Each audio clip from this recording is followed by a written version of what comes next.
हाँ सर, आज का इजलास कामयाब रहा। क्या उम्मीद और उम्मीद से ज़्यादा दूसरा क्या है, थोड़ा सा बिस्मिल्लाहिर्रहमानिर्रहीम व बिही नस्तईन। कोशिशों और तदबीरों से कुछ नहीं होता, जो होता है वह अल्लाह की तकदीर से होता है। और जब अल्लाह की मदद शामिल हाल होती है तो छोटी कोशिशें भी बड़े इनकलाब का पेशकीमा साबित होती हैं। सिर्फ़ 3 दिन पहले आज के इस ख़वातीन के इजलास का ऐलान किया गया था। अल्लाह का फ़ज़ल हुआ कि तमाम मसालिक, तमाम जमातों, तंजीमों ने मिलजुल कर साथ दिया। सियासी पार्टी के नुमाइंदे हज़रात भी शरीक रहे और पूरे शहर ने अल्हम्दुलिल्लाह इस आवाज़ पर लब्बैक कहा। आज ये औरतों का जो जम गफ़ीर जमा हुआ है, ये वहम गुमान से बढ़कर है और इस बात की अलामत है कि हमारी कौम में अभी दीन और ईमान की रमक बाकी है। और ये इस बात का ऐलान है कि हम हर चीज़ कबूल कर सकते हैं और बर्दाश्त कर सकते हैं, मगर अपने दीन में, ईमान में मुदाखलत बर्दाश्त नहीं कर सकते। हुकूमत को चाहिए कि वह नविश्ते दीवार को पढ़े और मुसलमानों की इजहार नाराज़गी की वजह से वो इस काले कानून को वापस ले। इंशाअल्लाह हमारा ये इत्तेहाद इसी तरह कायम और बाकी रहेगा और अल्लाह ने चाहा तो कल का इजलास भी तारीख़ी नहीं, तारीख़ साज साबित होगा। और अल्लाह ने चाहा तो ये आवाज़ सिर्फ़ इस रियासत तक नहीं, दिल्ली के ऐवानों तक पहुँचेगी और ये पैगाम देगी कि नूर की ये किरण ज़ुल्मात पे भारी होगी, रात तुम्हारी है तो क्या सुबह हमारी होगी इंशाअल्लाह। आज बड़ी तादाद में से हमारे माता और भगिनों ने उनका जलसा जो है वक्फ बोर्ड के खिलाफ वो बड़ी शांततापूर्वक हुआ है। और उनकी जो भी मांग है हम केंद्र शासन और हमारे इंडिया गठबंधन के तरफ से रखेंगे और पूरा सहयोग देंगे। मेरा इसे सबको सभी मालेगांव के भाई और बहनों को कहना है, जैसे आज शांततापूर्वक ये जलसा, ये आंदोलन हुआ, वैसा ही कल आप करेंगे और पूरा सहयोग देंगे। मालेगांव एक्शन कमेटी बराए तहफ़्फ़ुज़ औक़ाफ़ ने आज जो दावत दी थी ख़वातीन को इस एहतजाजी जलसे के लिए, उसमें कितने कम वक्त में जितनी बड़ी तादाद में ख़वातीन ने शिरकत दर्ज कराई है, इससे जो मुंतज़मीन हैं और जो एक्शन कमेटी के जो ज़िम्मेदारान हैं उनको काफ़ी अज़्म और हौसला मिला है।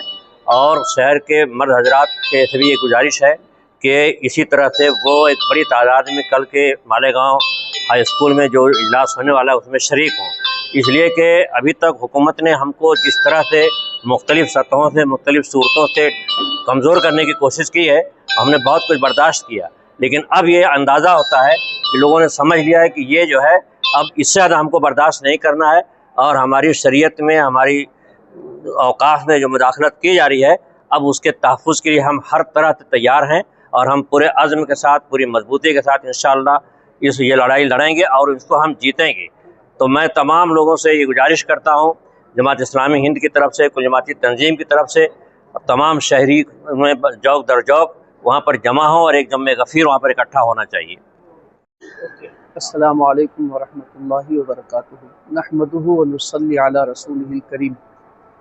आज बरोज़ पीर बाद नमाज मगरिब से मादे मिल्लत ग्राउंड पर ख़वातीन के लिए वक्फ़ तरमीमी क़ानून के ख़िलाफ़ में एहतजाजी इजलास का इनेक़ाद किया गया, जो कि ख़वातीन की शिरकत के हवाले से इस बात का गम्माज़ रहा कि माएँ और बहनें भी इस क़ानून के ख़िलाफ़ में हैं और माज़ी में जिस तरीक़े से एहतजाज दर्ज करवाए गए उससे कहीं ज़्यादा बढ़कर ख़वातीन ने मादे मिल्लत ग्राउंड पर एहतजाज दर्ज करवाने के लिए अपनी शिरकत यकीनी बनाई और यहाँ पर हर चार जानिब से ख़वातीन आती रहीं और एहतजाजी इजलास में उन्होंने शिरकत जो है यहाँ पर शरीक हुई।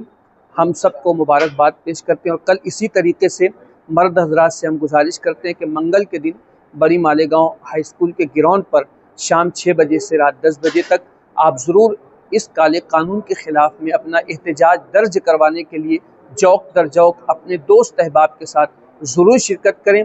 ये छोटी मोटी लड़ाई नहीं है, बल्कि ये बहुत तवील लड़ाई है जो हमें बहुत दूर तक ले जाना है। हम कोशिश ये करेंगे, अल्लाह से दुआ करते कि अल्लाह इस काले कानून को जल्द अज जल्द हुकूमत को वापस लेने की तौफीक नसीब फरमाए। लेकिन अगर जब तक के काला कानून वापस नहीं होता है, इंशाअल्लाह ये लड़ाई लड़ी जाती रहेगी। अल्लाह अपने हबीब अलैहिस्सलाम के सदक़े तुफ़ैल में हिंदुस्तान के मुसलमानों पर करम की नज़र फरमाए। अस्सलामु अलैकुम वरहमतुल्लाहि वबरकातुहू। जो इतने बड़े पैमाने पे यहाँ पे ख़वातीन जमा हुई, इनका मकसद क्या था, किस लिए यहाँ पे जमा हुई थी? बिस्मिल्लाहिर्रहमानिर्रहीम। आज यहाँ पर जो ख़वातीन का इतना बड़ा मजमा जमा हुआ, हम ख़वातीन मुस्लिम पर्सनल लॉ बोर्ड की एक आवाज़ पर यहाँ जमा हुए वक्फ बिल के ख़िलाफ़। हम इस वक्फ बिल को एक्सेप्ट नहीं करते, हम इसे रिजेक्ट करते हैं, हम इसे ज़रा भी एक्सेप्ट नहीं करते। और सरकार से मैं यही कहना चाहूँगी कि वो इसे वापस ले ले। आज जिस तरह हम ख़वातीन जमा हुए, अगर सरकार इसे वापस नहीं लेती तो हम उस वक्त तक एहतजाज कर सकते हैं। और ख़ास तौर पर ख़वातीन, मैं कह सकती हूँ हुकूमत से कि आप समझ लीजिए, जिस तरह आज इतने बड़े पैमाने पर यहाँ पर ख़वातीन जमा हुई, ऐसे ही इंशाअल्लाह जब तक आप इसे वापस नहीं लेते ख़वातीन एहतजाज करती रहेंगी। एक दिन ऐसा आएगा, ज़रूर मेरा रब एक दिन ऐसा लाएगा कि आपको ये वक्फ बिल वापस लेना पड़ेगा, क्योंकि ये शरीयत मोहम्मदी है। इसमें कोई मुदाखलत कभी ना कर सका था और ना कभी कर सकेगा। हम मुस्लिम बेटियां, हम हमारे लड़कों से आगे होती हैं। आप चाहेंगे आप हमें हर मैदान में आगे देखेंगे। हमारे नबी के ग़ज़वात में आप उठा कर देख लीजिए, हज़रत आयशा रज़ियल्लाहु तआला अन्हा की तारीख पढ़िए, हज़रत सुमैया रज़ियल्लाहु तआला अन्हा की तारीख पढ़िए, सब तारीखों में आपको औरतें ज़्यादातर आगे मिलेंगी। मैं एक लड़की हूँ और मैं ये कहती हूँ और फ़ख्र से कहती हूँ कि आप जब भी कोई ऐसा गलत कानून हम मुसलमानों पर नाफिज करेंगे, आप मुझको हर किसी से 2 कदम आगे पाएंगे। मिजाजी हमें जीने नहीं देगी, खामोश मिजाजी हमें जीने नहीं देगी, इस दौर में जीना है तो हम कोहराम मचा देंगे।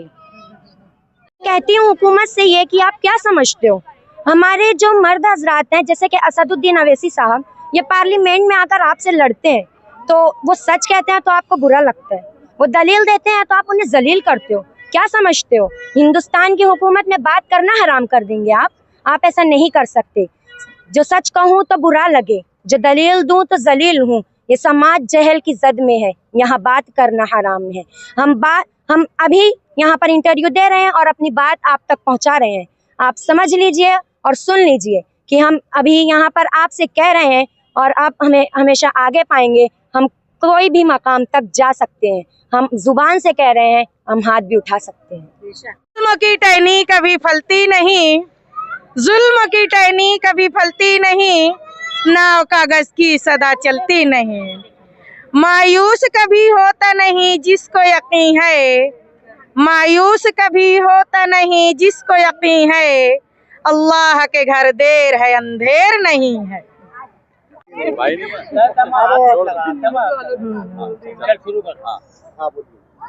औज़ुबिल्लाहि मिनश्शैतानिर्रजीम, बिस्मिल्लाहिर्रहमानिर्रहीम। आज आप लोगों ने देखा कि एक मामूली से कुछ वक्फे में हमने जब आवाज़ दिया तो उतने 2 दिन के अंदर आज इतनी बड़ी तादाद में ख़वातीन यहाँ जमा हुई। इसका मतलब है कि ख़वातीन भी बहुत गुस्से में है। जैसे ही वक्फ तरमीम बिल पास हुआ तो जैसे ही मर्द हजरात साथ ही साथ औरतें भी बहुत गुस्से में आई कि रात के अंधेरे में जब पूरा देश सो रहा था उस वक्त उम्मीद की किरण बोलकर एक बिल पास कर दिया गया, जबकि वो उम्मीद की किरण नहीं, नाउम्मीदी की किरण हो गई, क्योंकि पूरा देश आज नाराज़ है। आज वो मोदी हुकूमत चाहती है कि 20 करोड़ मुसलमानों को रौंद के कुचल के उनको पोलराइजेशन करके 2 हिस्सा करके जो बुनियादी जो मसाइल को वो सामने रखते हुए बुनियादी मसाइल को पीछे फेंक कर वो चाहती है कि उनका जहन भटक जाए, 20 करोड़ मुसलमानों का दिल दुखाकर बाकी 120 करोड़ लोगों के ऊपर वो राज कर रही है, यानी 2 हिस्सा कर देती है। जब कभी भी हुकूमत देखती है कि सवालात खड़े हो रहे हैं, तो देश में सवाल खड़े होने वाले रहते हैं, तो कभी वो CA, कभी NRC, कभी कलम 370, तो कभी फ़िलहाल वक्फ तरमीमी बिल पेश कर दिया। हालांकि 13 घंटे का बहस व मुबाहिसा का वक्त तो भी दिया गया, उसके बाद उन्होंने रात के अंधेरे में ये बिल पास कर दिया। वो चाहते थे कि आज हुकूमत ये पूरे देश में ये बताना चाहती है कि ख़वातीन इसमें शामिल नहीं है। ख़वातीन का वो लेना चाहती है कि आप लोग हमारे साथ रहो, हम आपके साथ नहीं हैं।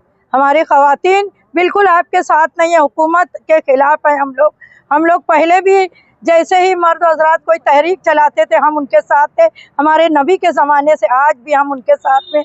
आज का मजमा आप लोग देख लिए होंगे और बता दिए कि हर वक्त हम मर्दों के शाना बचाना औरतें खड़ी हैं। ये वक्फ बिल जब तक वापस नहीं होता है, हम ख़वातीन जैसे शाहीन बाग बनाया था पूरे देश में और उस बिल को हमने ठंडे बक्से में डाला है, इसी तरह से ये जब तक ये कानून वापस नहीं लेंगे हम अभी पूरे देश में इस तरह की तहरीकें चलाएंगे। हुकूमत होश के नाखून लेके इसे फ़ौरन जल्द से जल्द वापस ले और धन्ना सेठों को जो फ़ायदा पहुंचाना चाहती है, हम चाहते हैं कि जो हम अल्लाह के नाम पर जो ज़मीन दी जाती है वो अल्लाह के नाम पर रहे। इसके लिए हम ख़वातीन भी हमारी जान देने के लिए तैयार है, तो आप फ़ौरन उसे वापस ले लें, ऐसा मैं गवर्नमेंट से चाहूँगी। वक्फ बिल के बारे में मेरी सोच ऐसी है कि हम अपने अल्लाह के लिए जो ज़मीनें देते हैं तो हुकूमत क्या चाहती है कि वह ज़मीनें भी है, ज़मीनें हमसे ले लेगी, हम नहीं देंगे। और कुछ दिन पहले हुकूमत ने जो पार्लियामेंट में ये वक्फ कानून पास किया, मैं उसकी मजम्मत करती हूँ और मैं कहती हूँ कि आपने ये बहुत गलत किया, आपको ऐसा नहीं करना चाहिए था। आप मुझे बताइए कि आप कितना ऐसा कानून करते हैं, हम मुसलमानों पर आप ऐसा कानून लाए। आप बताइए आने वाले साल में आप हिंदुओं के लिए क्या करेंगे? जहाँ हिंदू मुस्लिम होता है वहाँ आप कोई नया कानून लेकर आ जाते हैं, जहाँ आपसे कोई सवाल होता है वहाँ आप कोई नया कानून लेकर आ जाते हैं, और ये कानून सिर्फ मुसलमानों के लिए ही होता है। मैं बता दूं कि हिंदुस्तान में जमहूरी हुकूमत है, और जमहूरी हुकूमत किसे कहते हैं कि अवाम की राय से अवाम के ऊपर कानून नाफिज किया जाए। अवाम की अगर अक्सरियत ज़्यादा है, अवाम अगर कोई कानून के बारे में अक्सरियत ज़्यादा देती है तो वो कानून को नाफिज किया जाए ना।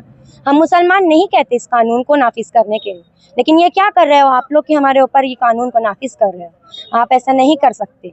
आप किस हद तक जा सकते हिंदुस्तान के ख़वातीन एहतजाज की उस हद तक जा सकते हैं जहाँ तक आप सोच भी नहीं सकते। आपकी सोचें भी वहाँ तक नहीं जाएंगी जहाँ तक हिंदुस्तान के ख़वातीन जा सकती हैं।